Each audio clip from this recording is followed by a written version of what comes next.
Welcome everyone. It's a pleasure to have you with me today for the Breaking to Data Part 2. And the topic for today is about using Python for data analysis. So the first Breaking to Data, we basically talked about designing your own data journey and really talking about the different paths you could consider when working with data, either as a data professional or as a data skilled professional. But today, we are going to explore data analysis using Python.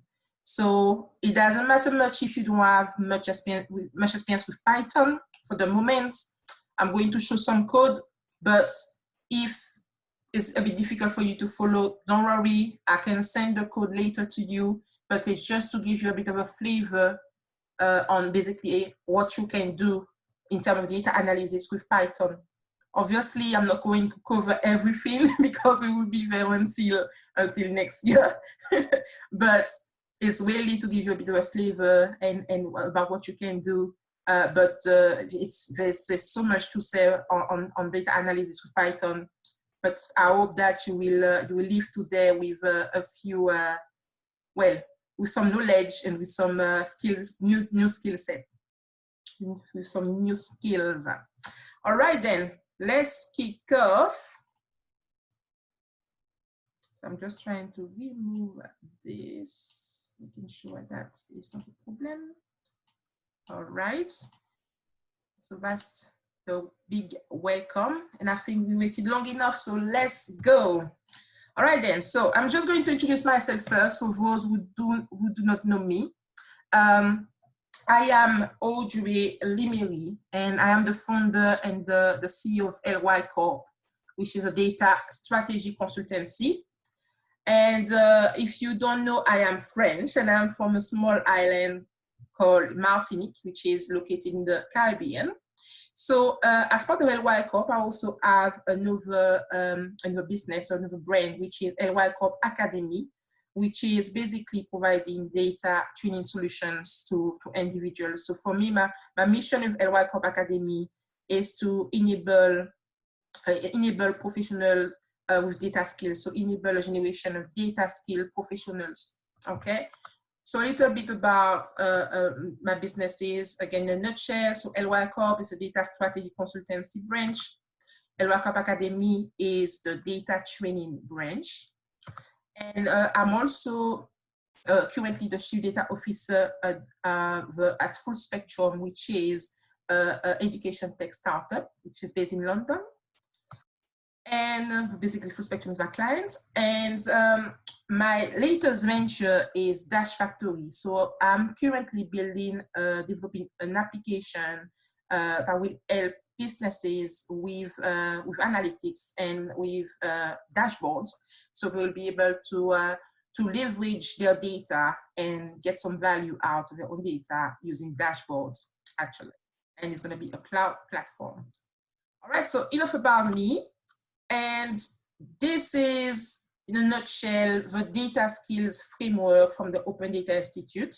So this framework basically is to help people knowing about the different skill set they can acquire to improve their data literacy.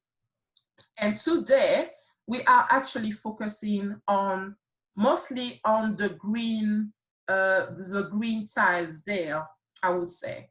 So mostly about, well, actually, yeah. So let's say maybe not so much standardizing data, but mostly about getting the data, exploring the data. So I would say it's around the green one, but obviously we're just exploring just a small a subset of that. Okay. So let's kick off. So the first part of this webinar is to introduce you to the ETL process before we actually dive into the code. So what is the ETL process? The ETL process is basically, so what ETL for, first of all, ETL stands for extract, transform, and load. So it is a process that allows you to process your data in order to use it later. So it's mostly, for example, for data integration. So let's say, for example, you have multiple data sources. We have various data sources, but before you can actually use your data for analytics and to turn them into insight, you have to extract those data from the multiple data sources, from one or multiple data sources actually. You have to transform the data to make sure it's in the right format for you and an acceptable quality. And you have to load the data into the target system, so the destination system. So let's look at this a little closer. Let's take an example here, right? So let's take, you have a business, for example, that business, you collect data every day. You know, you collect data all the time. You have data, for example, so records in files. We have, so even if it's paper or digital, you have data in Excel, Word, PDF, so all flat files. You obviously have also, for example, the CRMs, so like MailChimp, Salesforce. You can collect also data from internet, so from websites. You have data from different servers or databases, so like SQL, Google Analytics, for example, if you want to know what's happening on your website, how many visitors you have, etc. Eventbrite, free agent, and obviously we cannot forget about the social media data. We are on social media quite often. So if, for example, you have a business or you're part of a business and they want to actually analyze their audience, right? So it's important, for example, to leverage the data you collect from social media. Okay, so the first step obviously is to extract those data from different data sources. Okay, so we're not going to cover everything today in terms of extraction, but we're going to cover at least the flat file, so mostly Excel, which is the commonly widely used source of data. I'm going to focus on that mainly today. Okay, so we extract the data, and in terms of extracting data from internet, this is what we call web scraping. So web scraping is the process of extracting data of the internet on different websites. Okay, we're going to cover that in a little bit as well. Then once you extract all the data, you can then process it, right? So we can use, for example, Python to do some data wrangling, data processing, and data analysis to understand what's going on, to put the data in the form that you want, the format that you want, and the good quality, okay? And modify the data, for example, if necessary, deal with missing values. And then once the data is in a format that is suitable for you, in the good quality, you can then load the data into your destination system. So for example, a cloud, a server, database, etc. So this process really is all about data integration. You see often in businesses, you probably have had these kind of issues before maybe. Sometimes you have so many data sources that it's actually difficult to reconcile numbers. For example, one part of a business, they actually get some numbers, and another part of a business, they actually, for the exact same thing, they actually get different numbers. Why? Because they got so many different sources of data, and it's difficult to reconcile things. So there's not one single source of truth. So it's very difficult to manage when the business have different data silos. So the idea here is making sure that you have one unique source of truth. You integrate your data, you cleanse your data, and you make sure, it's basically to make sure that you are data ready. What is data ready? Is really to make sure you are ready to use your data for analytics, to turn your data into insights, to do whatever you need to do to pull value, to basically drive value out of your data. Okay? So there is also another process which is called ELT. So ELT is extract, load, transform. So still for data integration, but the process is slightly different here.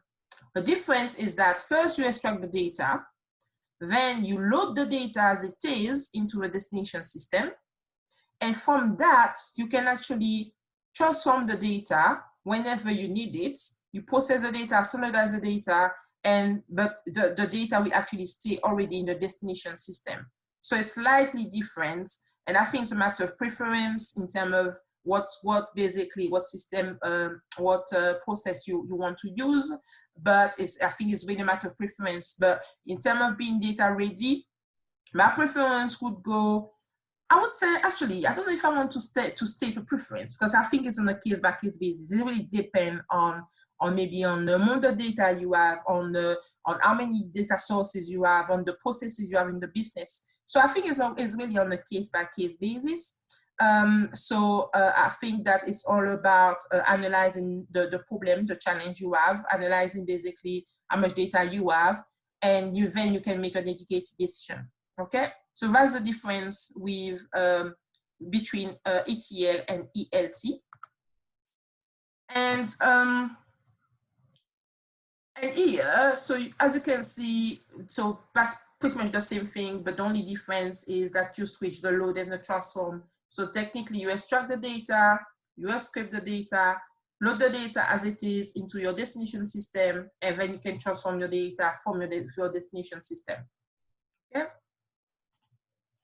All right, so one concept that I wanted to bring out to you today is the difference between data integration and data blending, okay? Because I think a lot of people know those two concepts, but they use it interchangeably. So I think it's important to make the difference. For me, data integration is all about combining and transforming your data from one or multiple sources into a unique source of truth, okay? So notably multiple sources, obviously, into a unique source of truth to allow the organization to be data ready and make sure you are able to turn your data into insight effectively and in a timely manner, okay? So for me, the difference with data blending, so data blending is all about merging data from multiple sources into, for example, one data set, but it's more on a project base, okay? It's more project based, and let's say you're doing something that is quite time sensitive, you need basically to pull data quickly so you can actually make some analysis, etc. as part of a project. Where it's going to take less time doing data blending, for example, by doing a whole data integration project, because data integration can take quite a bit of time depending on how many data sources you have, depending on the size of your organization, etc., etc. So I just wanted to highlight the difference between data integration and data blending. Okay, I hope that's clear so far. Any questions so far, guys? I think we all good. Don't hesitate to use the Q&A if you have any question. Actually, we have a chat there. Let me check. All good. Perfect. I like that. All right, then. Now, I think it is actually time to dive into the code. So, that's the interesting part here. Let me stop actually sharing. Let me stop the presentation and we can actually switch to Jupyter Notebook. All right.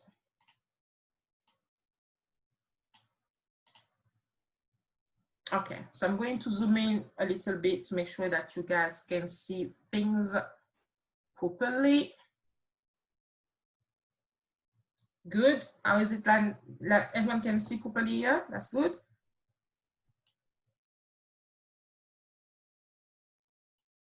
Can everyone see properly? Yeah, okay, perfect. All right then. Okay, so let's start with extracting data. So importing data with Python. So again, I'm going to go through the code, but again, don't worry about not capturing everything or not knowing everything, not remembering everything. I will send you the code later on, okay? So in terms of importing data with Python, obviously the first step would be to have Python, right? So depending on your experience, you may or may not know how to actually install Python. So Anaconda distribution is basically Anaconda is a distribution which is widely used to have Python on your laptop, right? So a lot of data scientists use Anaconda distribution because it contains a lot of libraries, pretty comprehensive. So I'm not going to go through this with you today. It could be the subject of another webinar, but what I want to do at least today is go on the website to show you where you can download this Anaconda distribution. So if you type in Google Anaconda distribution, you go to this one, the individual edition. It is completely free. You click on downloads, it's going down, and then you can actually select your operating system and whether it's a 64-bit or 32-bit. And it's pretty easy to install. Just follow the command and it's pretty easy. So this is a way for you to actually have Python, and also it comes with so many libraries such as Panda, Jupyter, Spider. So Spider is actually an IDE, an interactive system developer, and interactive development environment, to be precise. I hope I'm not mistaken on what it stands for. But yeah, so you have a lot of libraries that you can use with Anaconda. Okay, so let's come back into the code here. Okay, so once you have installed Python, so you have your Python on your laptop and everything, to get Jupyter Notebook, I'm going to show you quickly. Now, it's not really very difficult, but just to show you how I got there to this notebook, you just need basically to type. I'm not sure if I can type here. Yeah, so if you type Anaconda, once Anaconda is actually installed on your laptop, you can click on Anaconda, the Anaconda prompt. That Anaconda prompt is going to open, and then you can just type Jupyter Notebook. And the Jupyter Notebook is going to open. I'm not going to type enter because obviously I already have it open here, but this is how you can arrive to this notebook here, to this page, and you can actually create a new notebook with Python free. Okay. All right, so I'm going to close this and come back to the code. All right, so how do we actually extract data with Panda? So with Python. So with Python, the one commonly used library is Panda. Panda is very good to extract data, to manipulate data, transform data, to get data into what we call data frames, right? So the first step would be actually to import the library. You cannot use the library if you don't import it yet. That's very important. So I'm going to press Control Enter here, and that's it. So you can see here that with that little one indicate that that cell has been run and the library has been imported. So if you want to check a library, for example, okay, once you import the library, you can put so either the alias or directly the name. So if you don't have the alias, just use the name. But if you use an alias, just put that alias here and put an interrogation point and do Control Enter. And that will actually tell you what this package is about, what this library is about, what you can do with it, etc., etc. So it's pretty useful. Okay, so I'm going to close that. Now, how do I extract data from an Excel file? Okay, and let's say that this Excel file is actually located in my current directory. So this is my current directory. Okay, it is right there. So that current directory, I'll come back here. So in order to pull the data from Excel, you have to construct this like that. So remember, Panda, the library as alias is PD. So from Panda, I'm going to use that method, which is read Excel, okay? Read underscore Excel. I will pass the name of the Excel file, and it's very important that you actually put the .xlxx. And once you have done this, so df stands for data frame. So df equal panda.read underscore Excel. You pass the name of the data frame. And now I'm going to do Control Enter. And you see that it's actually extracting the data from the Excel file for me. Oh yes, you just have just a small extract. So the data set is very small. You've got the customer name, customer revenue, customer cost, profit, time spent. Okay. Now,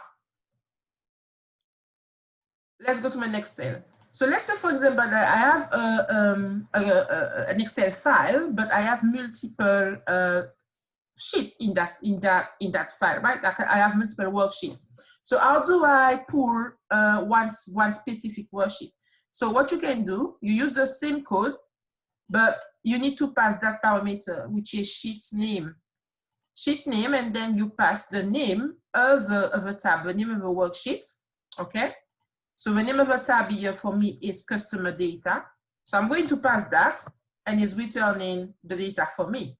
If I want to pull the sheet called financial data, I do the same thing, and it will pull the financial data for me. If I want to pull the marketing data, same thing. I'm going to pass the marketing data name here, and it's returning the marketing data set for me. So this is how you actually extract data from Excel. Now, how about exporting data from, actually, no, we still remain on Excel, but we're doing something different here. So let's say that your data is not actually in your current directory. Let's say that is actually in another folder. So how do you access the data? All right. So let's say that this file is actually located on my desktop. Okay, so the file path will actually be this right here. Okay, and I have basically this file located on my desktop.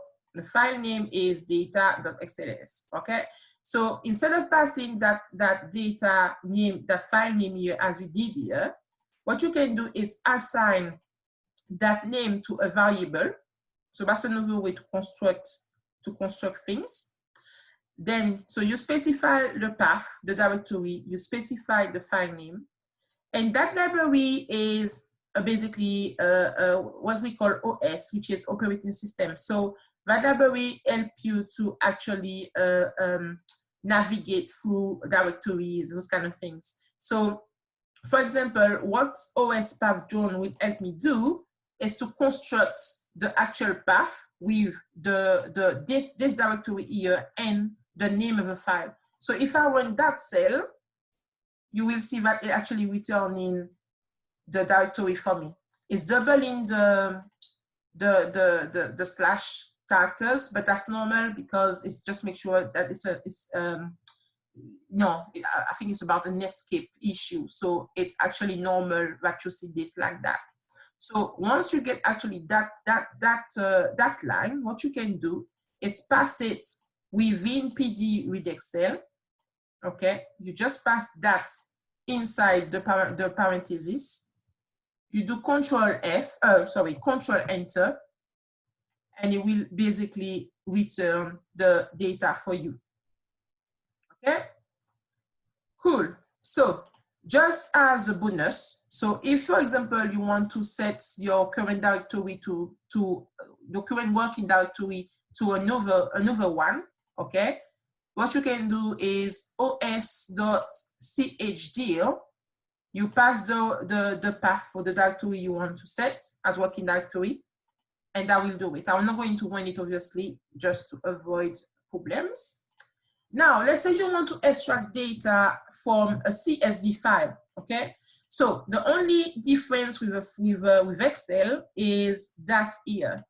So you got that file name, which is data.csv, okay? And then the construction is pretty much the same. So df equal pd, so panda.read_csv. Instead of Excel, this time it's CSV. And then you pass the file name here, okay? And same principle is going to return the CSV file for me. So this is the same data, but just a different format file, okay? File format. So here you can see that the data is pretty much the same. So how about a text file? Okay, same principle, but however, the text file here, you do not need to change this. You can use read CSV. So the file name is called it's actually data.txt, so data.txt. Construction is the same. df equal panda.read_csv. You pass the file name, and then you can run the cell. And what do you notice here? So you can notice that actually text as a delimiter, the delimiter is, you can see it there, so it's not properly formatted. So something is missing, and I did that deliberately. So the difference with CSV for the text format is that you need to specify your parameter, okay? So we need to pass the SEP parameter in order for it to be formatted properly. So if you look at it here, so if, for example, your separator is actually a tab, so /t, you're going to pass the parameter as /t here, okay? If the separator is a space, you need to put basically a space like that. If the parameter is a new line, you need to pass /n, okay? So here, the separator is a tab. Oops. So I'm going to do that. And I'm going to run the cell. And you can see that now my data is properly formatted. My data frame is properly formatted. Okay? So far, so good, guys. You with me?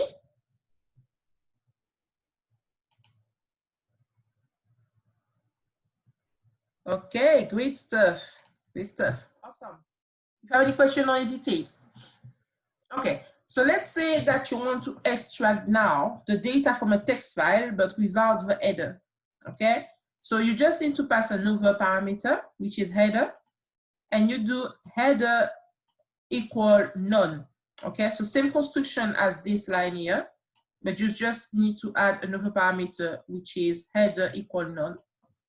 And what it will do, it will basically return the file, but because you didn't specify, you specified that the data has no header, obviously my header here is treated as a row, okay? That's pretty normal. Cool. So now, last one for text file. Let's say that you want to extract a text file with an ID colon, okay? So let's say, for example, instead of having 0, 1, 2, 3, 4 up to 10 as an index, so the index is actually the ID, so the ID for each row. Instead of having this as index, I want to actually set customer name as index. So what I will do, same construction, panda.read_CSV. You pass the file name, you pass the separator, but for the index, you just need to do index call and index underscore call equal. So you need to pass basically the location of the colon. So the colon I want to set as index is the very first colon. So there's one thing that you need to know with Python. With Python, when you count things, it starts with 0, as you notice here. Things start with 0. So if you start to count stuff, the very first element will always be 0. So if my first column here is customer name, my column location will actually be 0. So I'm passing 0, I'm running that cell, and you can see here that my customer name is becoming now my index.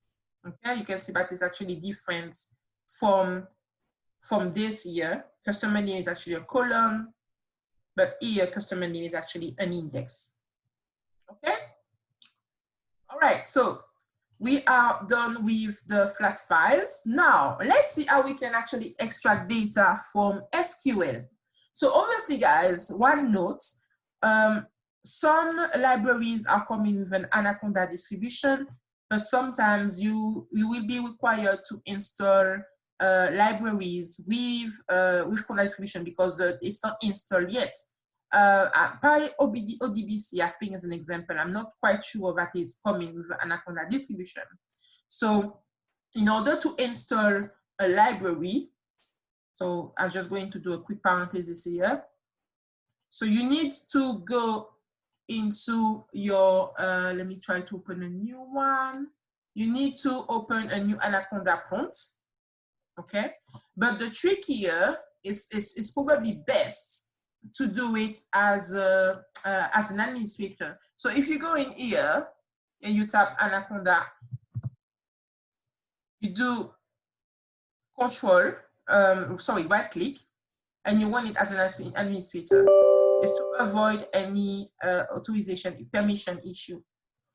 And then to actually install a library, a package with Conda distribution, usually it's Conda install.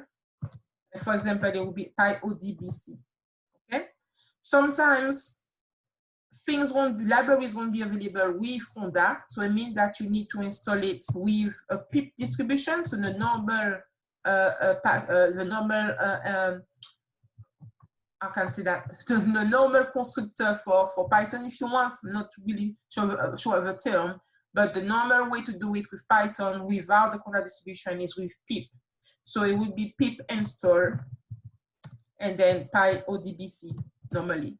If you're not sure how to construct it, as I usually say to everyone, do not be afraid to go on Google. So if you want to know how to install something, usually what I do is I do Conda install, the name of the package, because sometimes the construction could be different. Sometimes it could be different than just Conda install. So usually what I do, I type it on Google. I can see on anaconda.org if the package exists. I can click on it. And here you will see the link to install it. So you just check if your operating system is in there. Then you can copy this, go into your how do you call it, the Anaconda command prompt, which actually I closed here, so I need to open it.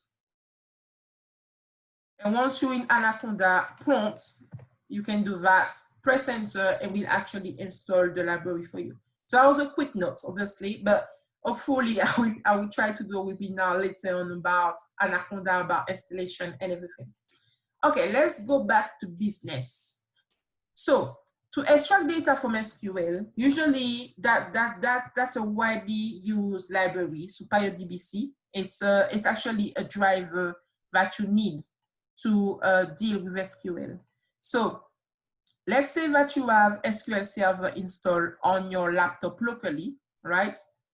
And you want to access SQL, you want to access a particular database, for example, and read some data. So if you're familiar with SQL, let me actually put SQL Server Management here for you. You can see here SQL, and the database I want to access is called AdventureWorks 2016. And I got a whole lot of tables here. So let's say that I want to access my sales customer table. Okay, so usually if I'm in SQL, I will do something like select everything from sales, which is the schema, and customer, which is the table, So let me make sure I'm on the right database here. Here we go. So if I actually want this, it will actually give me the data which is in that table, right? But let's say that I don't want to do it by SQL. I want to extract things directly from Python. Okay, so what do I do? So you need that string in order to connect to SQL. You need to create that connection string. So the connection string, is composed of the PyODBC driver library, okay, which is a driver. So PyODBC.connect. You need to pass basically the driver you are using for SQL Server. So mine, because I think the latest driver is driver 17. But if you cannot, if it is not the right driver for you, you may find information on Google. But usually, I think that's one of the latest, this one for now. But technically, you need to check your SQL installation, I would say. Then you need to pass the server. So because that database is hosted locally, it's going to be local host for myself. Okay. Then you need to pass the name of the database. So the name of the database here, as you have noticed, is AdventureWorks 2016 CTP3. Then you need to pass the username and the password. So if you are using the Windows authentication, usually you do not need to pass that. And then trusted connection equal yes. Now, once you have built that connection string, you can use Panda again. So df, so data frame equal panda dot read underscore SQL. Okay, so same construction, panda dot read underscore, but this time SQL. You open the parenthesis and you will notice actually that that string here is the same as the SQL string that I use here. Okay, so it's exactly the same thing. So I'm basically need just the SQL query. I'm passing my SQL query into the parenthesis here. I put a comma and then I put the connection string to make sure that I connect to SQL. Once I do that, it's very important that you put connection.close, because once you open the connection to a server, so to SQL, you need to make sure to close the connection just for best practice purposes. Then you can put df there to make sure that you can see your data. So let me run that cell. As you notice, the data is there. So I basically get the same data as I had on the other side. Okay, cool.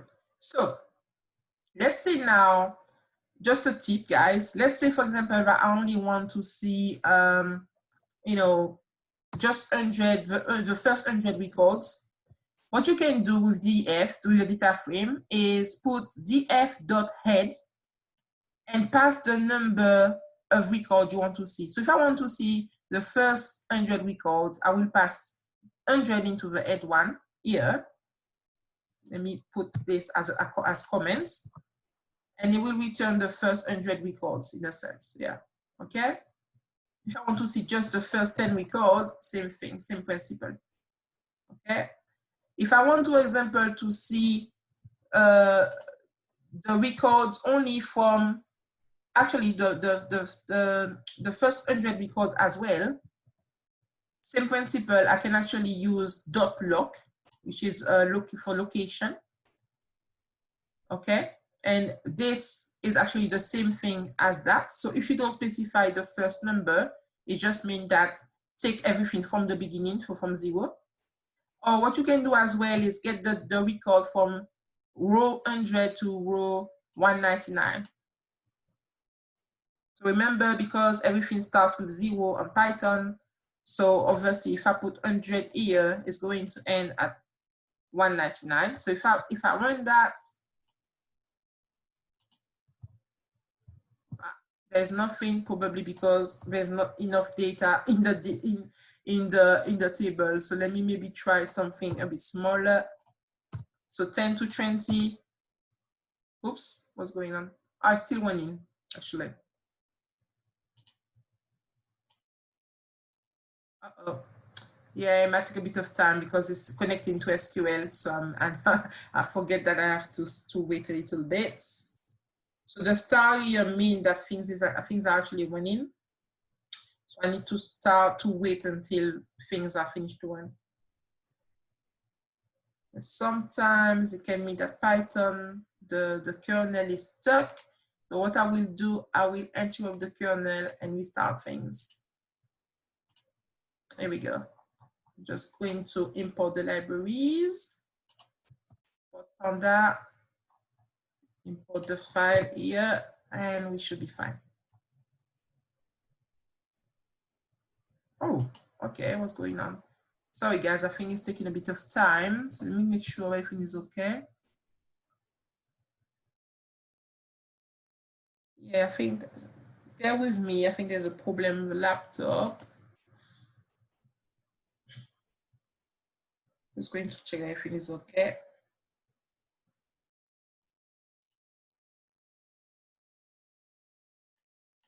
Okay, I see what's going on. I think my computer is struggling a little bit, so bear with me. Trying to sort this out quickly. Okay, so let me restart the kernel again.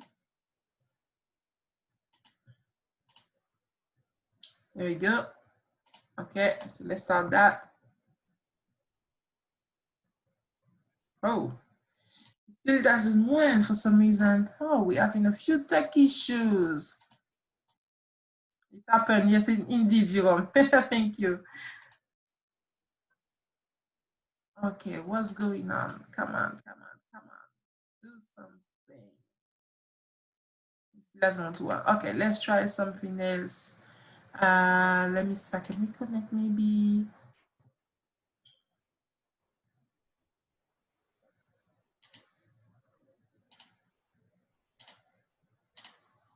Bear with me, guys. Bear with me. Trying to restart stuff. Start the last time, otherwise I'm going to kill it and restart it.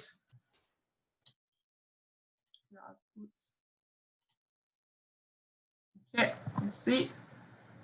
It still doesn't win. Okay, so let me see. So I'm going to restart actually Jupyter Notebook. So you will see how I actually do it, because this doesn't work anymore. So what I'm going to do, I'm going to save this.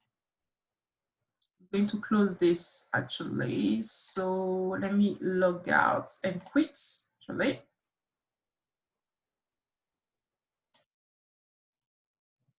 Okay. And I'm going to restart it. All right, so if I actually take Anaconda,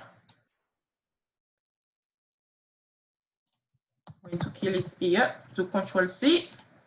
Here we go. So in a way to start Jupyter Notebook, as I was saying here earlier, is to type Jupyter Notebook in the Anaconda prompt, and then you type enter, and it will start a session of Jupyter Notebook. Here we go. Nice.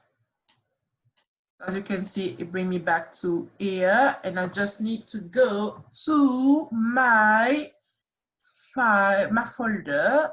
So if I remember correctly, where it is, like a particular program. Everyone see my business here, but that's okay. All right, that's all good. All right, here you go. So let me actually close all that. Connection as well. That's okay. All right, so let's start with, again, data extraction. I'm hoping we'll be able to go through everything today, because I have a lot for you guys. So all right, let's start to run this again. So Panda is working. Here we go. All right, that's better. Okay, so all right, where were we? I think we were at SQL. So I think everyone is okay with SQL. You've seen the process, so I think we can move on from it. But actually, a last point on SQL is the server authentication. So remember earlier, we basically that connection string is only if you use a SQL server on your local laptop, and then is using Windows authentication. However, if you are using a server and you need to connect to a server and get the credential, what you can do obviously is replacing the username here and replacing the password here, and then you can connect remotely to a server.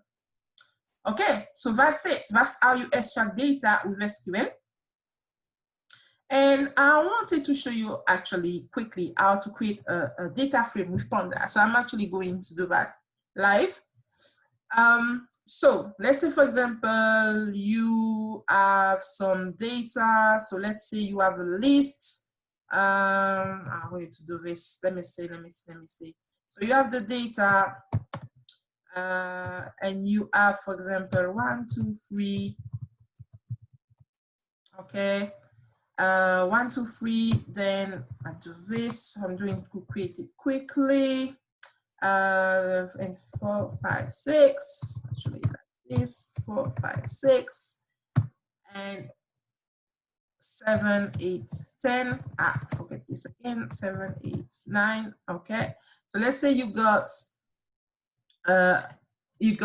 this data. Okay, this kind of matrix here. And in terms of columns for the data frame, what you want to do is put a list. So the list, to create a list, is actually using those 2 square brackets here. So the column name would be A, B, and C. And to construct the data frame, you need to do pd.data frame. So the F needs to be in caps. Then the data will be the data. and the columns will actually be the columns. If I want that, hopefully it's gonna work, but one little thing I forgot. So let's do df test equal to assign it to that variable and then call df test. Let's call that, hopefully it won't put me to shame. Yes, it's working. Ha! It's good to laugh a bit. Okay, so this is how you actually construct a data frame with Panda. Okay, very small data frame. Okay, now let's move on because we'll cover this maybe a little bit further later on. So how do you extract data from internet? So how do you do web scraping? So web scraping is a form of data extraction, as I mentioned earlier, that you use to scrape or extract data from websites. So let's say, for example, that you have to collect data that is not available in your current file, your database, your server, apps, or else, but it's actually available on internet. This is where actually web scraping comes in handy, because let's say, for example, you have 100 websites that you need to extract, for which you need to extract data. You won't be able to do that manually. It's going to be annoying, right? So the advantage here is that you can actually automate the process, and you can extract data. You can use and reuse the code, and you can actually automate the process. So how you do that? One library that you can use is Beautiful Soup. Okay. So to import that library, you need to construct it this way. So from BS4 import Beautiful Soup. You will need the request the library as well to import stuff to basically to connect actually to a website, a fake user agent, and you will recognize Panda and PyODBC. Okay, so if I actually run this, I get my libraries now. Now, let's say that I want to access data from that website. Okay, let's have a look at that website. So it's Wikipedia. There's a data science page on Wikipedia. Okay, so how do I actually get into that? So you just need to define that variable. So URL equal, that the URL you want to access. To get the web page, you need to create a response object with a fake user agent from the fake user library, your fake user agent library. So you need to construct this as it is. So UA equal user agent. You need to create a header, okay? And again, don't worry if you don't understand everything on that. As long as you understand the code, the process, that's fine. But you don't need to remember everything, okay? Then you construct a response. The response is requests.get. You pass the URL here, but you define there. Pass the URL, you pass the header, and then you put the timeout free. Then you put, in order to extract the data, you do data equal response.text. You use Beautiful Soup to access the data and parse the data, because ultimately the way it's going to look. So let me actually show you how it will look once you once you access the data. It's going to look like an HTML page. If you look at this here, in order to scrape data, we actually look at HTML code. So Python is actually working with HTML to get the data from that page source, okay? So if we come back here, so the way it actually looks, it looks like that. So once you actually extract the data, this is what you actually extract. We actually extract the source of a page, the data source, right, of that page. So it looks like that.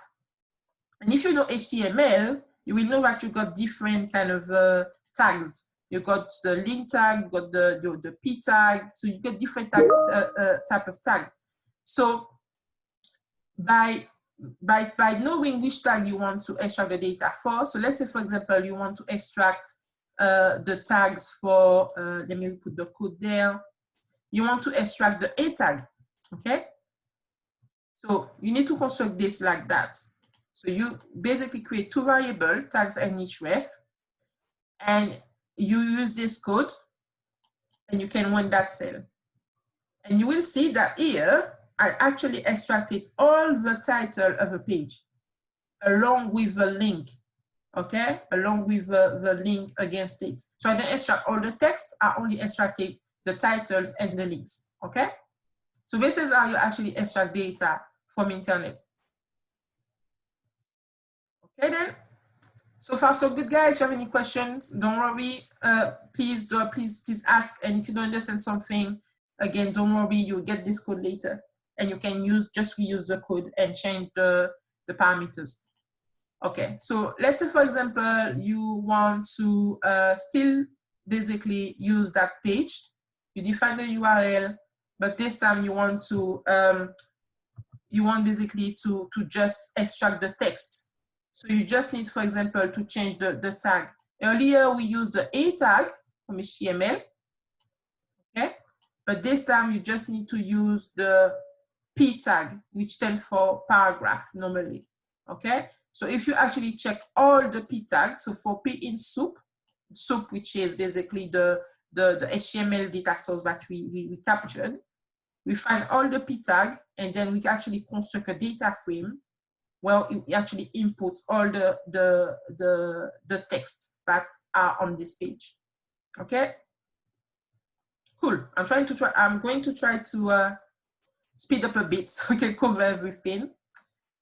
So here, let's say, for example, you have multiple URLs. So how do you do that? You can build a URL list. So you build a list again with a square bracket. So your first URL will be this one. The first one will be this one. So if I want to get the text from those two pages, same thing, I construct it like that. Same construction, but here I will need basically to loop through that list. So in order to build a loop, you need to do for URL in URL list. So if you run this, it will basically get the text from the two URLs, and it will indicate which URL actually got the text from. Okay? So data science or machine learning. So that's it for data extraction. I hope that actually covers quite a bit for you. And I know it's quite technical. So guys, again, don't worry. I will send you this code, and hopefully that will be helpful to you in your work. Now, let's have a look at data loading quickly. Okay, so now how do you export data with Python? We look at data import, but now let's look at data export. So same thing, you need to import your libraries. Okay.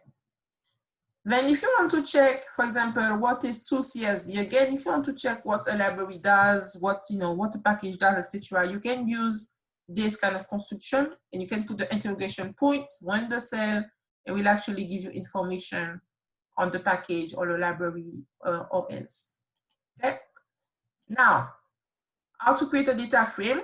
If it is, again, so we can basically create a data frame here to make sure we got some data there that we can use. Okay. So we got the data, basically creating this kind of matrix. We got the column as a list, and the construction df equal panda.data frame. We pass the data, we pass the columns, so columns equal calls, and then you call the data frame. Okay, so this is the data there. So how do you export data to Excel? So in order to export data to Excel, you need to do df, so data frame. You call in basically the data frame name, which is df. So you put the data frame name .x.to_Excel. So df.to_Excel, and you pass in the name of the file, basically how you want to call that file. So if you want to call that file new data, you pass new data. If you want to call it template, you put template. So you basically put whatever name you want, and don't forget to put .xlxx to make that's the format of a file. Okay, and basically that file will actually end up in here. Okay, so if I actually do this, if I want that file, you will see that that file actually appearing in there. So here it is right now. And if you actually check it,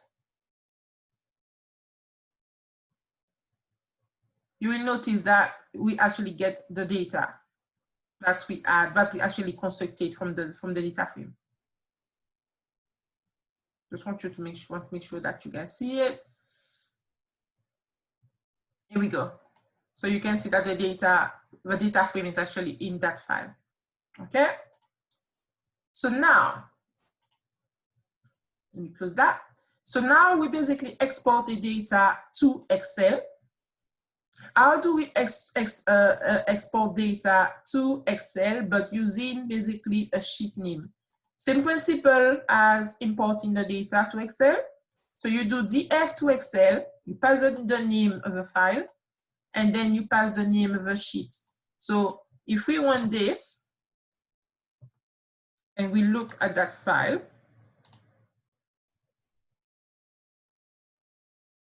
you will notice that the tab, so the sheet is actually called, well, the name we actually passed.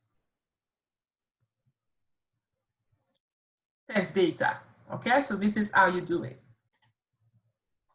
Now, if you want to export data to a CSV file, same principle, so no much difference. You just need to change this from Excel to CSV.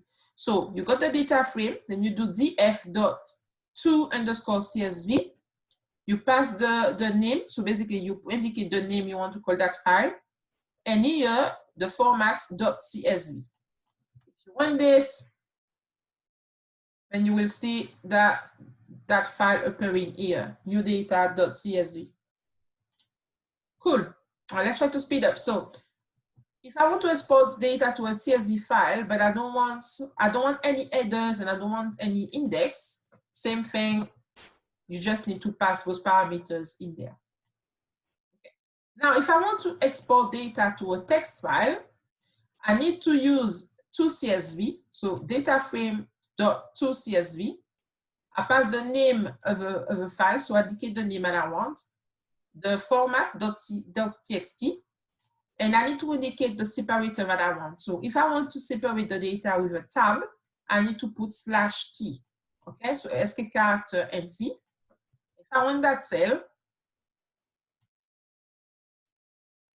that file appear here. You can see your new data.txt. Okay, this is how it appears.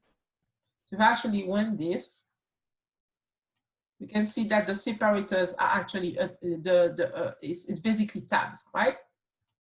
Cool.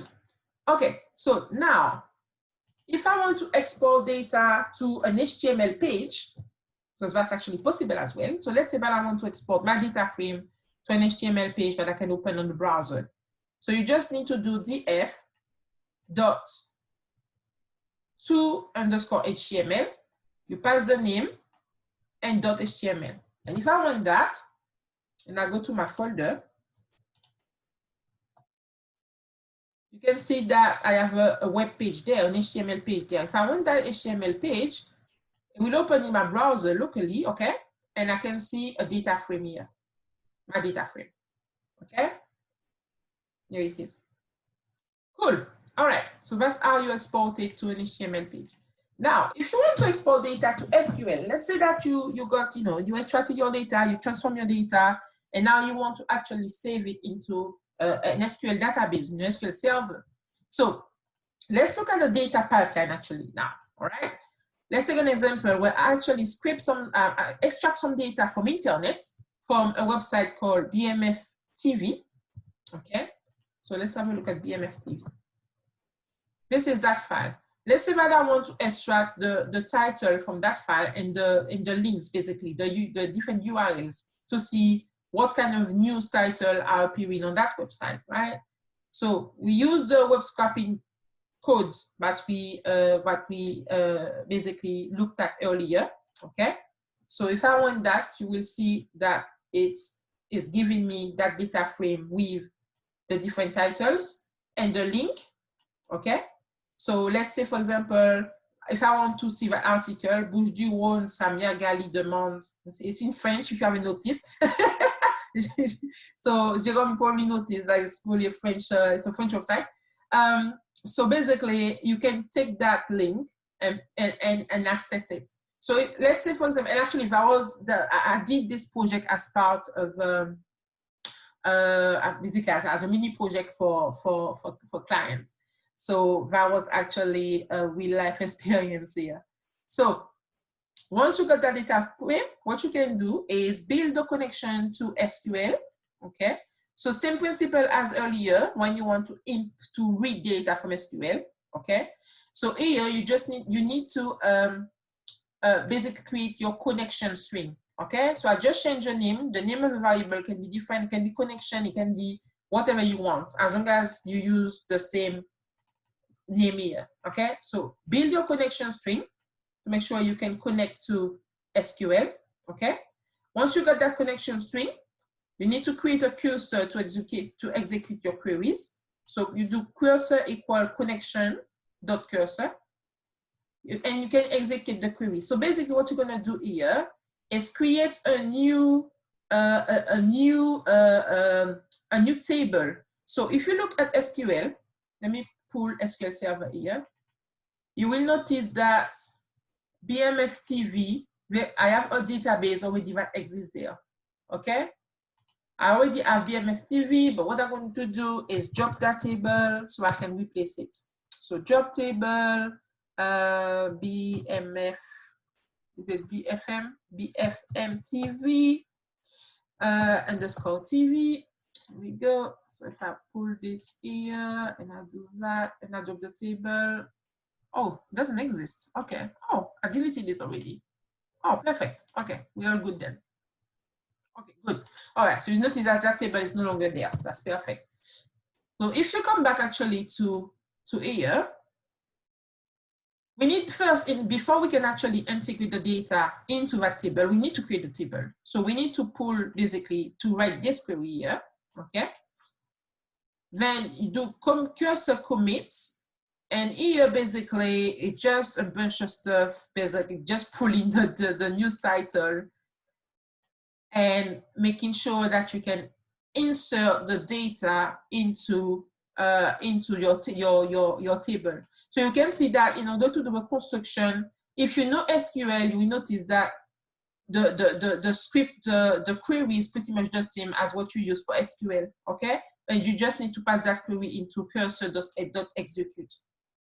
All right, so if I actually want this, and I go to SQL Server, let me refresh that database.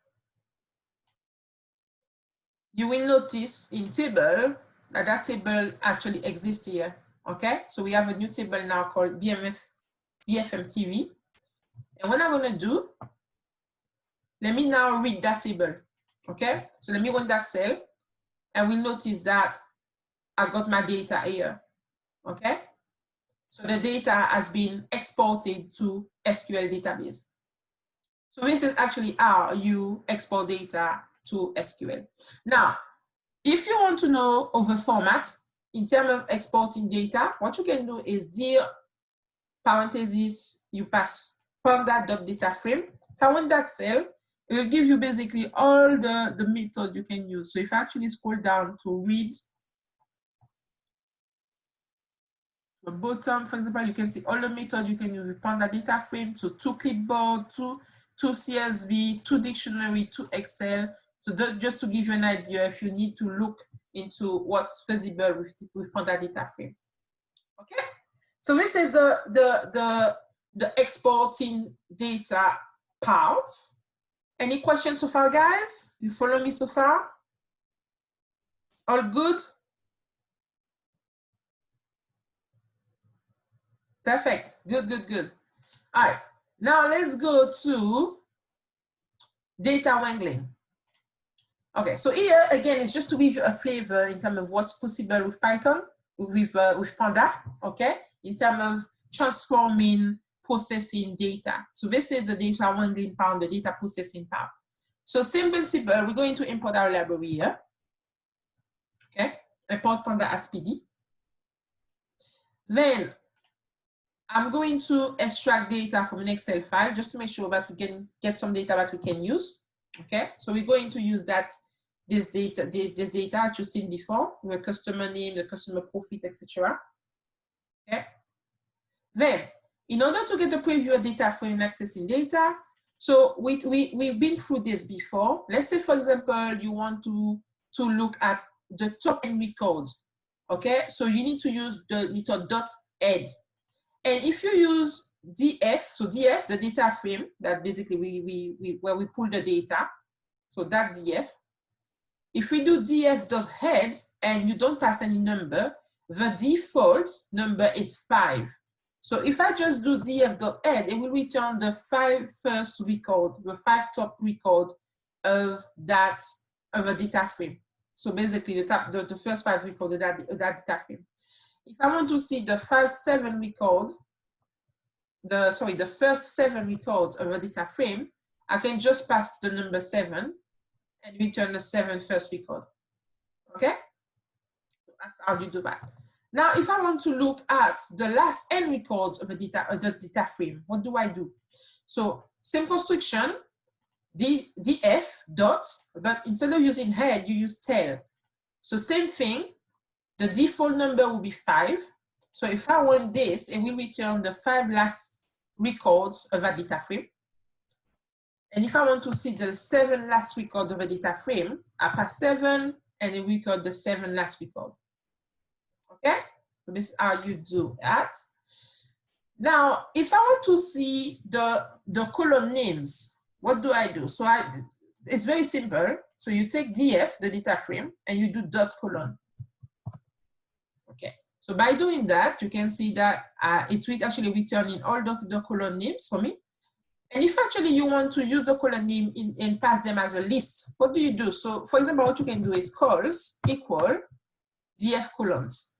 But you need to pass this within a list like that. And if I call that list, you will notice that it's much cleaner and I actually get the column names within a list that I can use later, for example, if I need to do some more processing. Okay?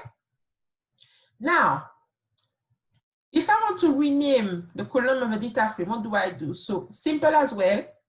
You take the data frame, df.rename, then you pass in the parentheses the parameter column and equal. And basically to change that column, you need to pass what you call a dictionary. So the curly bracket you see here is basically to create a dictionary. So that dictionary, the first element of that dictionary will be the existing column name, and the second element of a dictionary separated by these 2 dots here. So is it column? No, yeah, it's column actually. I actually forgot that name. And basically the second element will be the new new name of that column. Okay? And it basically will rename that column for me. So instead of profit per cost, it will become profit per customer. Okay? But just one thing I want you to note. While we are running all that, if you want things to be permanent, because basically right now I write this, but if I actually pull df, it's still profit per cost. So basically I'm just doing that operation, but it's not permanent. If you want to make it permanent, you need to pass basically to assign it to the variable. So you reassign df to itself. So you do df equal df.rename. Okay, and then it will be permanent in that case. Or an alternative, instead of passing df to itself, you can just use this line, but you put a comma after, and then you put in place equal true. And that's basically does the same thing at that line here, and it will make things permanent for you. Okay. Cool. Now, if I scroll down, let's move on. So if you want to access one column in a data frame, you just need to pass basically to write df, so the name of the data frame, square brackets, and in quotes, you pass in basically the name of that column. So if I do that and I run this, it will basically return just the customer revenue for me, the word customer revenue column. If I want to access one row or one index in the data frame, I will use the .lock method. So if I want to access, for example, the 7 records of a data frame, I will do df.lock, and in square bracket, I will pass the 7. and it will basically return the 7 records of that data frame. So it will basically return that here for me, okay? With the revenue being 1096, as you can see here. What if I want to access only one value in that data frame? What do I do? So what you can do is still use df.lock. You pass in the index of the cell. So what record is it? What row? And then you pass in the column name. And it will return only one value. So if I want to actually grab this data here, which is 7 row, customer revenue, 1096, this is how you do it here. Okay? Now, what if I want to filter records? Let's say, for example, that I want only the data where the customer revenue is actually greater than 2,000. So what you need to do is first call df. You pass the customer name, the column name for which you want to filter, okay? And what you need to do after that is pass df within square bracket again, okay? So once you pass that filter element, so don't forget to put the greater than 2,000 here. So this is the condition. So you need to pass that condition within df square bracket, okay? And once you do that, you can basically run that cell, and they will return all the records where the customer revenue is actually greater than 2,000. If I want to return the record where the customer name is equal to +1, same principle. So equal in Python will be to the equal element. So in terms of not assignment, but in terms of equality, in a sense, would be double equal sign. So if I want to return the record where the customer name is equal to customer 1, that's how you do it. If I want to return the record where the profit per customer is actually lower than 3,000 and the customer revenue is actually greater than 2,000. So this is here a combination of two conditions. So this is how you do that. So first condition, okay? So basically you got your df, the square bracket, okay? And within that, you need to pass the first condition. So df profit per cus greater than 3,000. The ampersand for you should present the ends, and then you pass the second condition. Okay. So ultimately, let me break it down. Hopefully, it will be a bit clearer because I think it could be a bit confusing this way. So if I do that, you will see the construction. So you've got df here, the square bracket, first condition in parentheses, ends, second condition, okay? And if I want that, it will return the data where the profit per customer is lower than 3,000 and the customer revenue is greater than 2,000, okay? Cool. So now,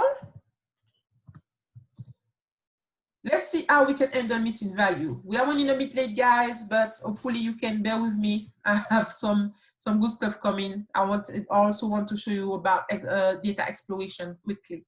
So NumPy is another library that you can use to do data exploration, data scientific analysis, etc. with Python.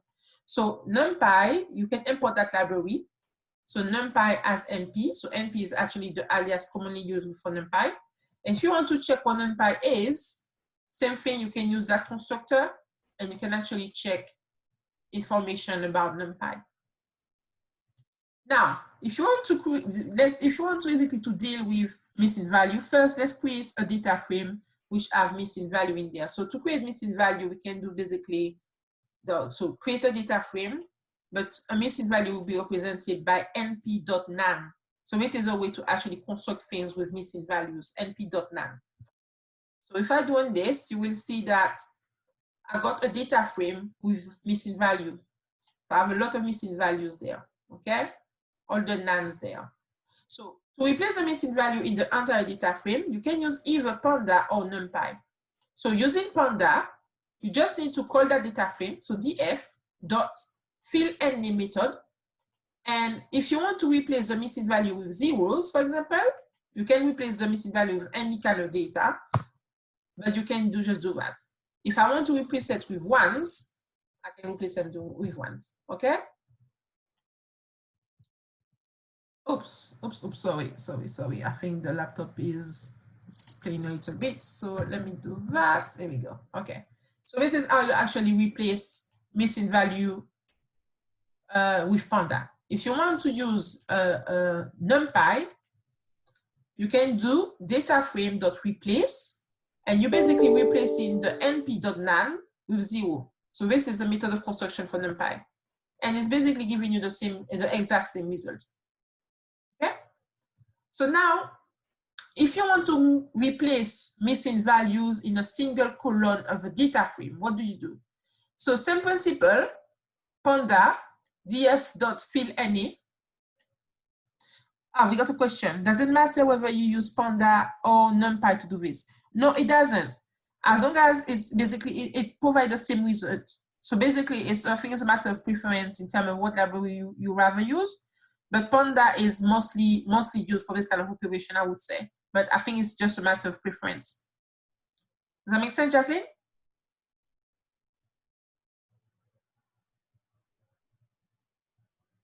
Jaslyn, are you okay with that? Yeah? Yes, perfect. Yes, let me zoom for you. Hang on. Here we go. Is that better? Perfect.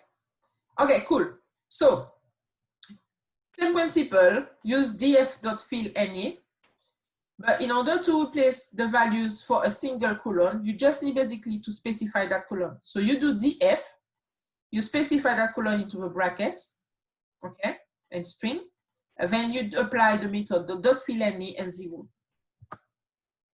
And then you will see that it will pull the column, okay? So basically to call a column ultimately, let me remove that first and show you, okay? So now it gives me the entire column, the entire A column. But if I want to replace the missing value with zeros, that's it. So replacing the missing value now. Now, if I want to use NumPy, same principle as above here, you know, same construction, but same thing, you just need to pass the column. So df, square bracket, you pass the A, then you do dot replace. So you need to basically, you're saying that you want to replace np.nan with 0. If I want this, same thing. It will basically replace the values. And remember, guys, that because I don't do any variable assignments, things are not permanent here. Because if I want df, you will see that things are still there. So remember, if you want to reassign values, you want things to be permanent, you need to reassign things. So if you want, for example, to say, I want to replace the column with by removing missing value, you just need to do that, pass this, and basically it will replace stuff for you. Okay? So let me show you, actually do the assignments. Here we go. But now it is actually permanent on column A. Okay? I think we have one question. Bear with me, guys. I'll come back to you. I just want to make sure I get the proper data, and that's it, the original data. Where was I? Yeah, perfect. I think I have the data. Yes, actually in place work as well. So you have two methods. You can either do the assignments or you can do in place as well, as far as I know. So what you can do here is df.a equal, I think you can use in place for this one, actually. I'm not quite sure for the replace though. I'm not quite sure. Usually you can use in place, but for this, I'm not entirely sure you can actually use it for that particular method. But let's actually find out together. np.nan 0. And now, yeah, I really doubt you can use the in place for this one, but you can check in place equal true. Let's have a look. Let me actually call df, make sure we return it. It actually didn't work for some reason. It actually replaced things with none. I'm not sure why. Actually, let me try this and see, but I really doubt that's going to work. No, it's not working. So I think for this method particularly, what I would recommend is use the assignment. That makes sense, Jaslyn? So normally for some methods you can use in place, but for this one, it seems that the assignment is actually working better for this one. I think I have a question. Can you replace to mean value? Oh, Franciel, what do you mean? Sorry. Oh, yes, if you can replace the missing data with mean value. Yes, you can do this. So I think you're actually testing my stats here. But let me see. All right, so if I want to replace this with mean value, how do I do that again? I actually forget. You're actually really testing my maths here. So, all right, so let me see. So DFA, fill NA, and I want to replace it with the mean of the colon. So how do I do that again? I think, hang on, let me see if I actually remember how to actually do that. So if I want to replace it with a mean of that colon, so I need to do DFA dot mean. Boom. Okay, let's try that. Oh, there is no mean, so it didn't work. It didn't work for some reason. All right, let's try something first. All right, so if I do this and create a new thing, first you give me a challenge here and I have to fill that. So let's have a look. All right, so there's no mean for some reason because, well, it actually makes sense because right now the entire colon is none. So let me actually refresh my data. Could be the problem. Here we go. Okay. So I want the mean of this, 1 and 5, right? So let's have a look. So if I get the mean of that colon, now you got something working. Cool. All right. So now we're in business. So if I do this and I actually replace that here, let me delete this. Okay. So instead of replacing with 0, we say, okay, replace all the, hang on. So let me pull the data here. That's it. So instead of replacing the missing value with 0, please replace the missing value with the mean of the entire A column. So the mean of 1 and 5. Okay. So let's pull that now. I'm going to run the cell. Here we go. So the mean of 1 and 5, so 6 divided by 2 values, so 3. So yes, that's it. So that's how you actually can do it with the mean. Okay? First, does that help?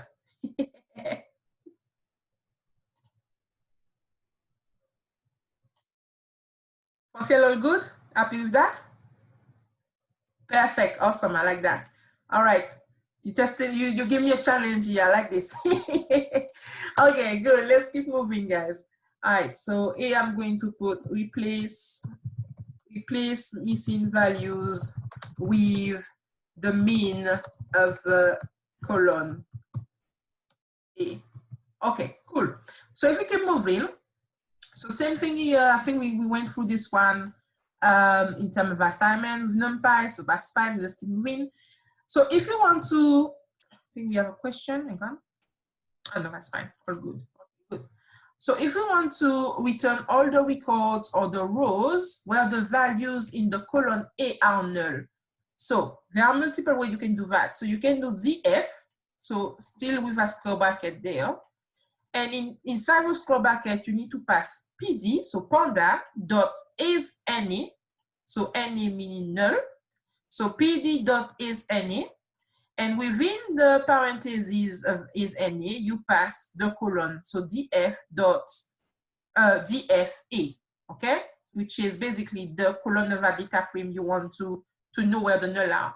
If I want this, that's it. So it only returns for me the rows, the record where I got null value in column A. And another way of doing that is to use PD is null, and that will actually return the exact same result. Okay, so that's just another method of construction. Now, if I want to return all the records where the values in column A are not null, so the opposite. So you just need to use the same thing. So if you see here is any, the difference here is not any. So same thing, df, you open the square bracket, then you pass pd for panda dot not any, so not null. You open the parentheses and you pass the colon, the data frame in the colon you want to analyze. And if I want that, it returns for me all the records where I don't have any null value in column A. Another method, again, is pd not null, and it will return the exact same result.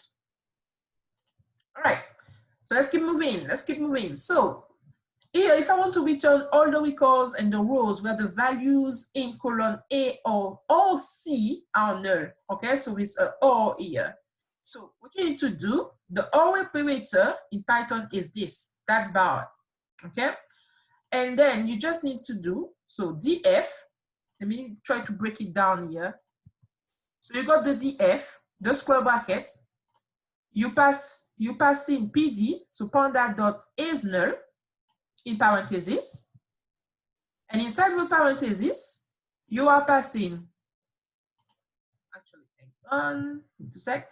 So the first condition, so pd dot is null, and you pass in the first column, A, then you pass in the OR operator, and then you construct the second, the condition for the second column, which is pd is null, df, and c. And that will return all the records where we have values in column A or C that are null. Here we go. So you can see that here I got a null in C, so it returning that row, but there is a value in A. And here I have nulls in A, but not in C, but it's still returning that. So I got 3 records for basically matching this condition. Cool. So that's it.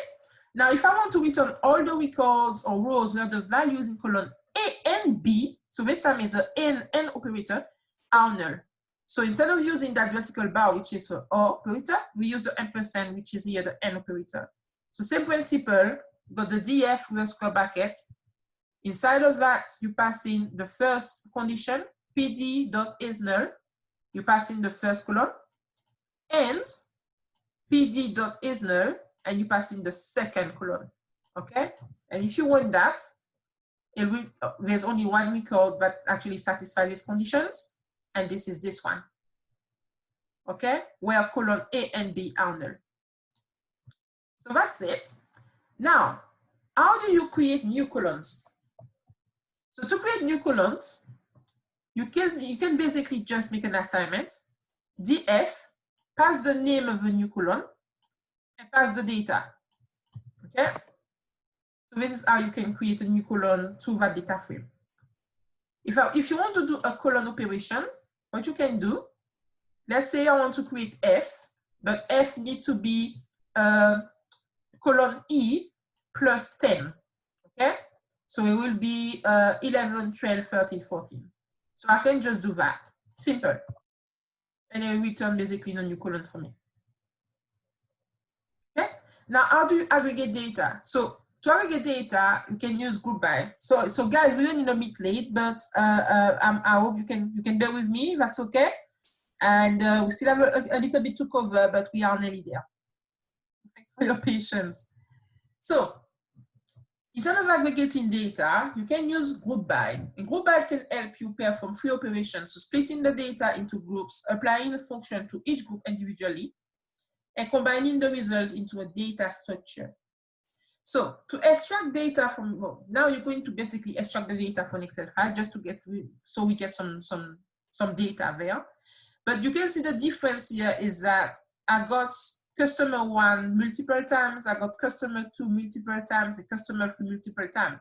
Okay, so here I want to aggregate my data to group by, to do a group by and sum basically how much revenue and cost and profits I have for each customer. Okay, so what to do that?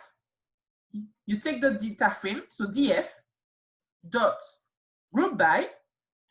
Instead of a parenthesis, you pass the colon you want to group by. So here, I want to group by the customer name, to aggregate by the customer name. And once you put that, you need to put an operator. So the operator here is addition, because I want to sum the different values, right? So you need to pass that operator, otherwise it's not going to work. Once you do this, you see, it's basically the equivalent of doing a pivot table on Excel, okay? And as a matter of fact, you can also use pivot table from Panda. So if you do pd dot pivot table, you pass in your data frame. For the index parameter, you pass in the column you wish to sort to group by. And for the values parameter, you pass in all the values you want to aggregate. Okay? And don't forget, if you pass multiple columns, remember to put that as a list, so in square bracket. So if I want that now, you will notice that I get the exact same result. Actually, result is, result is, hold on a second. Oh no, it's actually different. So it's a different kind of pivot table. So here it's actually aggregating, but here it's actually different. It's not summing anything, it's actually just summarizing it. So it's actually different. I'm not sure which operator it actually used, but it's slightly different here for some reason. Okay, so customer free, let me have a look at that. Quite intriguing. I think it's probably using another kind of things. Okay, cool. Any questions so far, guys? You still with me? Cool. Let's kick off. Let's continue. Okay, so, okay, actually, I just want to figure this out because it's actually intriguing me now, just noticing. So what did he do exactly? So the first one was sum, but the second one actually, for customer one, it said that it's only 10. So we have here customer one 20, customer one 5, customer one 5. So that's 20 and 10, 30. Okay, so maybe it's pulling an average. Oh no, it's actually, yeah, it's actually pulling an average or something maybe. Okay, so it's actually different than this one. So be careful of which method you're using. And to find more information, again, feel free to use Google. What you can do is df.pivot table, and you can actually find more information into that. It's quite comprehensive. And you can find more info there. Okay? All right then, so let's kick off, make sure we cover everything. Let's continue. So if you want to do a cross tab, I'm going to go fast on this one. So the cross tab, for example, is going to say, okay, if I have on one side the customer name and on another side I got the profit per customer, it's going to tell me which one corresponds to which value. So customer one, for me, I know that the profit is this one. Customer two, the profit is this one. Customer three, the profit is this one. So it's just basically a way of doing a cross tab. Now, if you want to merge and concatenate data frame. So to concatenate the data frame, you need to do df. So actually, no, let me pull the data frame first. Let me pull the data first. So you got basically this first data frame, okay? And you got the second data frame, which is this one. So you'll notice the first data frame is customer 1 to customer 12. But the second data frame is customer 11 to customer 22. So how do I concatenate, basically append those two data sets? Simple, I do pd.concat, I open the parenthesis, and as a list, so within square bracket, I need to pass basically the two data frames. So df1 and df2. I can run this. There we go. And you will notice a problem here. You will see that the index is going from 0 to 10 to 11 and to 0 to 11. So the index has not been actually reset. It actually reset it. So it's actually using the index from the actual file. So in order to avoid this kind of issue, what you can do is pass this parameter. ignore underscore index equal true. So it will actually ignore the index which is actually in the original data frame, and it will reset that index. And now you can see 0 up to 23. So now how do you merge two data frames? So let's reset the data. You got the first data frame, which is this. So in the first data frame, I only got customer name, customer revenue, and customer cost. But in the second data frame, I have customer name, profit per customer, and time spent. So the only common column here is customer name. So this is actually the equivalent of doing a join in SQL. So an SQL join. So that's actually the equivalent on Python. So if I want to merge my two data frame, I do PD, so panda.merge. I'm passing the first data frame, the second data frame, and I put the on parameter. And the on parameter, sorry, just a second. Apologies, guys. The on parameter, you are passing basically the common column. So the column you will find in both tables, and the method of joining. So if you know SQL, you know that you can join on inner, you can do an inner join, an left join, a right join, or outer join. So basically, you pass inner, and it will basically join the two data frame. So you can see that it's back to normal. So I've got one data frame, basically, which is combining the two data frame that you noticed earlier. Okay? And same thing, if you want to do a left join, you can do left, or right, or outer. And let's say, for example, that my columns, so let's say that like I want to merge on the customer name, but in my first data frame, the column name is called customer name, but in my second data frame, it's called a different name. So what you can do is left on, okay? So let's say that in DF1, the common column name is called customer name, but on DF2, that column is called another name. So what you can do is left on, right on. Then let's say here it's actually just called customer. So that's how you can actually join those two columns basically. Okay. So I'm going to leave that code there as well. Cool. So let's keep moving. Unique values. We're getting there, guys. For 50 minutes. So just creating a data frame here. Okay. Just get some data. To return the count of unique values for each column of the data frame. So you get the data frame. So this is the data. Okay. And you do df.nUnique parenthesis. And we'll basically return the unique value of a data frame. So all the unique value here are 355. Okay? Sorry, for each column, obviously. So it basically tells you how many, the count of unique values. So I mean that in column A, I have 3 unique values. In column B, I have 5 unique values. And in column C, I have 5 unique values as well, as you can see. Okay? Cool. Now, if I want to return the count of the unique values for a particular data frame column, so same thing, but only for one column. So you can just do df, pass the name of a column, and unique. Same thing. So you just return one number. It just means that same result as here. In column A, I have 3 unique values.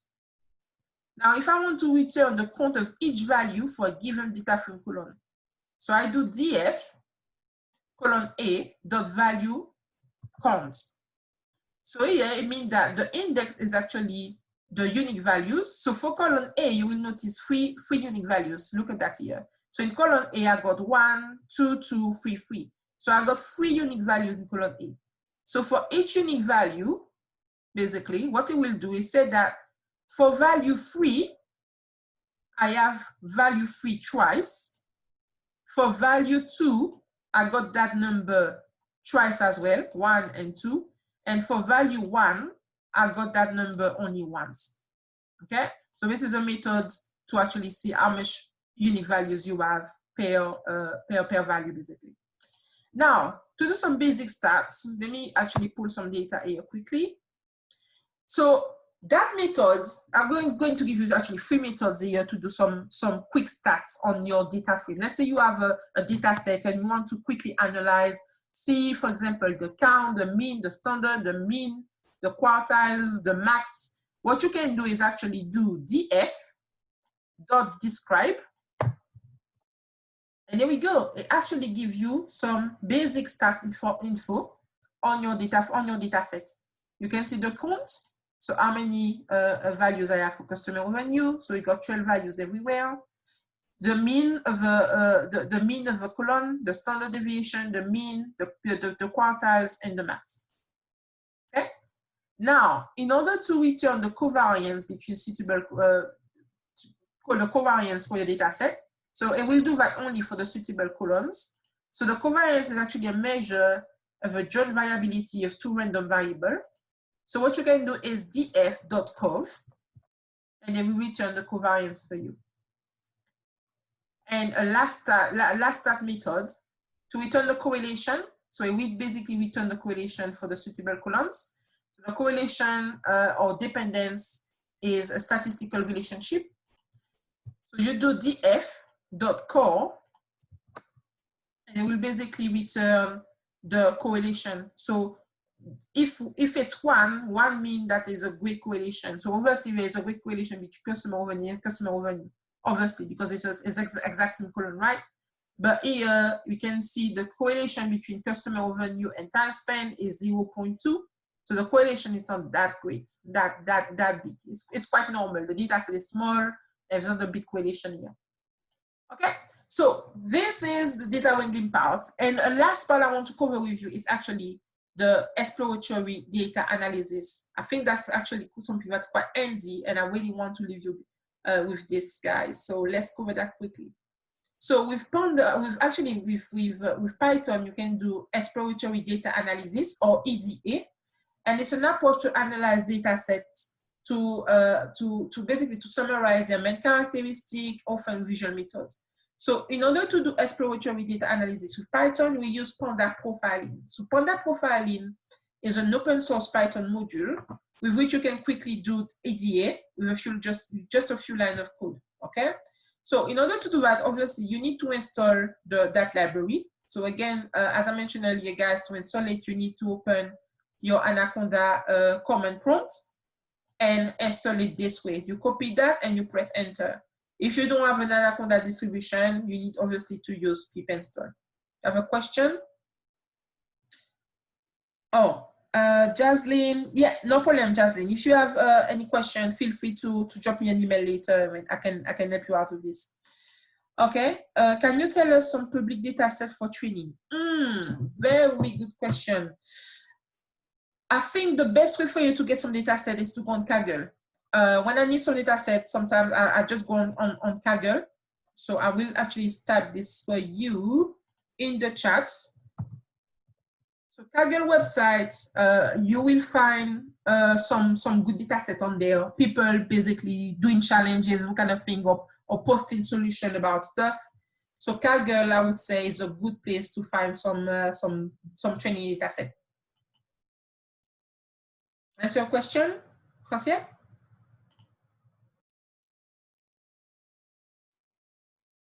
Perfect, no problem. Cool. So once you install the libraries, okay, you need to import them as usual. So we have here Panda. We have Panda profiling as PP, which is an alias. And I also imported web browser, which basically will allow me to open that HTML automatically in a little bit. So let's extract some, let's take some data here. So I'm pulling my data from my Excel file as usual. And to create the Panda profiling, the EDA Panda profiling here, I just need to do, okay, an assignment variable, so df_pp equal pp, which is Panda profiling, the alias, remember that alias here. So pp.profile report, and in the parentheses, you pass in the data frame. So your data frame, which is df, okay? So pp.profile report, and you pass the data frame. And then what you can do as a second line is to do dfpp, so that variable, .to file, so .to underscore file. And inside, basically, you just need to pass a name for your HTML file. So what basically that will do is save your EDA analysis into an HTML file that will be saved in your local, or in your working directory. Okay, so actually here I didn't use web browser, but that doesn't matter. I don't need this. Okay, so if I actually want this, things are running, and I will actually pull this, my folder here. Okay, making sure that you can see things are running. Actually, it's done. Well, it's actually running now. 2 sec. Here we go. I think it's generating. Okay, that's just a deprecation thing. That will be fine. Okay, I think it's done. All right, so the report has been exported. So I go into my folder. I double click on new data HTML. I don't know, actually that's not the one, my bad. That's actually the other one, which is df. So df.html. That's it. So basically, it won't return, a lot of meaningful information here, because we have a small data set, very small data set. But let's imagine you have a big data set and you really need some information on missing cell, mean, etc. This is a good thing, a good tool to have in your bag. So you can see here that they return information about your data, total size in memory, the duplicate, etc. So it returning basically the variable, and it also gives you an idea of a distribution for the data for each variable, for each column. So here again, it won't be that meaningful because the data is very small, but that gives you an idea of the kind of thing you can get with exploratory data analysis. And also, what the cool thing with that is actually it provides some graphs. So again, it's not very meaningful here because the data is small, but it provides some cool graph that can help you see what's going on. So correlation, for example, here as you can see, you can see some heat map, different type of heat map, see the missing values, etc., etc., and the sample, the last row, etc. So that's a pretty good thing. So this code, what I would encourage you to do is to use it with your big data sets and play with it and get familiar with it, because it's a very cool tool. So that's it, guys. We actually reached the end with a bit of delay, but I'm happy that I've been able to cover everything. I really hope you enjoyed it. So the last thing I want to share with you, basically, and I thank you for your patience. I thank you for sticking with me today. So basically, if I go back to this quickly, I already added a few of you into the group, but I have created a Break into Data community on LinkedIn. Okay, so I invite you all to join the community, and I think it's a way to actually communicate with others, to actually discuss data issues that you may have. So this is the group here. So if you basically go into LinkedIn and type Break into Data, it should basically return. Oh, okay. Oh, okay. So I basically need to go there, for example, Break into Data. And there you should be able to find it quite easily, I would say. If I go to groups, more groups, just showing you how to do it quickly. I said, okay. So this is how you can get into a group on LinkedIn. And this is a way for you to join the community, where you can share about data, about any data challenge you may have, issues. So what I'm hoping is to grow this group. And the second thing is that at the moment, I'm currently building a platform where I will put some sheets, some cheat sheet and some sheet scripts, basically some codes and all the information that I share with you via webinar. I will actually put all of that into a platform, into a course where that basically you'll be able to subscribe on a monthly basis. It's not going to be very expensive, don't worry. For me, it's really a matter of creating something that is useful for others. But I'm working on that platform, so I'm hoping to launch this in a few months' time.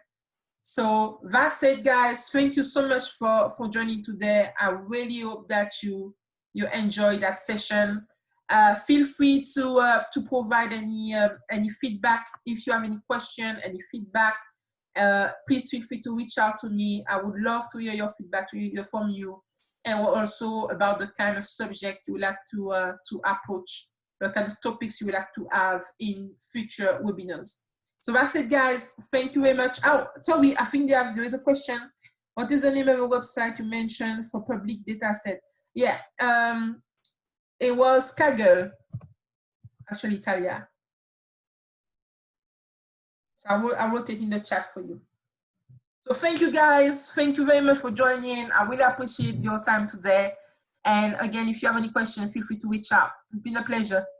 Have a nice one.